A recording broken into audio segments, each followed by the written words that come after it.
আমি দরজা খুলতেই হুড়মুড়িয়ে ভেতরে ঢুকে পড়লো আর কোনো গাঙ্গুলি বাড়ির খোঁজ নিচ্ছিল। মনে হয়েছে লোকটাকে আগে কোথাও একটা দেখেছিলাম, কিন্তু মনে আসছে না কোথায় দেখেছি। আচ্ছা, তোমার প্রতি এই বাড়ির কেউ কেউ সন্দেহ করছে, মানে তাদের ধারণা যে এই মিসিং গয়নাগুলো নাকি তুমিই চুরি করেছো। তারা এরকম সন্দেহ কেন করছে? এর কি কোনো বিশেষ কারণ আছে? কেন সন্দেহ করছে সে আমি জানি না স্যার, তুমি না সেটা বনলতা দিদিকেই শুধিয়ে নিও। আচ্ছা, এর আগে বাড়িতে কোনো চুরির ঘটনা ঘটেছিল, মানে যাতে তোমার উপরে সন্দেহ হয়েছিল? না তো, তেমন কিছু তো মনে আসছে না। আচ্ছা, এই মিসেস বনলতা চ্যাটার্জির তোমার উপরে রাগ হওয়ার অন্য কোনো কারণ আছে কি? মানে এরকম কোনো কারণ তোমার জানা আছে? কি কারণ? মানে এই যে তুমি তার বরের বউ হয়ে তার আগেই এই বাড়িতে এসেছো, তার আগে থেকেই তুমি এই বাড়িতে থাকছো, এখন সব ঠিক হয়ে যাবার পরেও তুমি এখানে থেকেই পড়াশোনা করছো, মানে এই জন্য। আমি ওর সত্যি করার বউ নই গো, সে একখানা মিচিমিচি কাণ্ড। ওর বর আমাকে ভুল করে এখানে নিয়ে এসেছিল, আমি বললুম না। আচ্ছা রাজমন্তী, তুমি কখনো ওই আলমারির লকারে হাত দিয়েছো? হ্যাঁ হ্যাঁ, অনেকবার।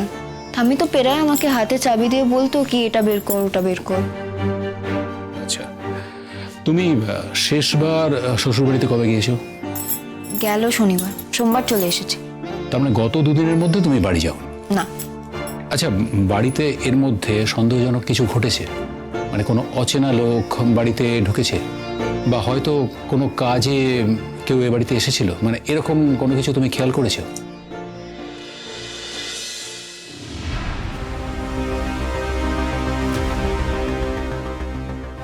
আরে কি করছেন আপনি? কে এরকম করে ঢুকে পড়ছেন কেন? এখানে দোলন গাঙ্গুলি থাকেন? কাল সকালে একটা লোক এসেছিল, হঠাৎ বাড়িতে এসে দরজায় ধাক্কা দিচ্ছিল। কেমন যেন অদ্ভুত লাগলো আমার লোকটাকে। মানে আমি দরজা খুলতেই হুড়মুড়িয়ে ভেতরে ঢুকে পড়লো আর কোনো গাঙ্গুলি বাড়ির খোঁজ নিচ্ছিল।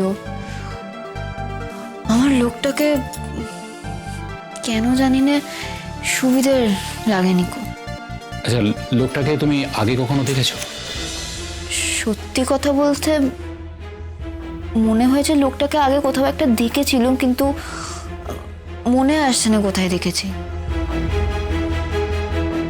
আমি হয়তো ভুলও ভাবতে পারি, আমি নিশ্চিত নয় স্যার। আচ্ছা, লোকটাকে দেখতে কেমন?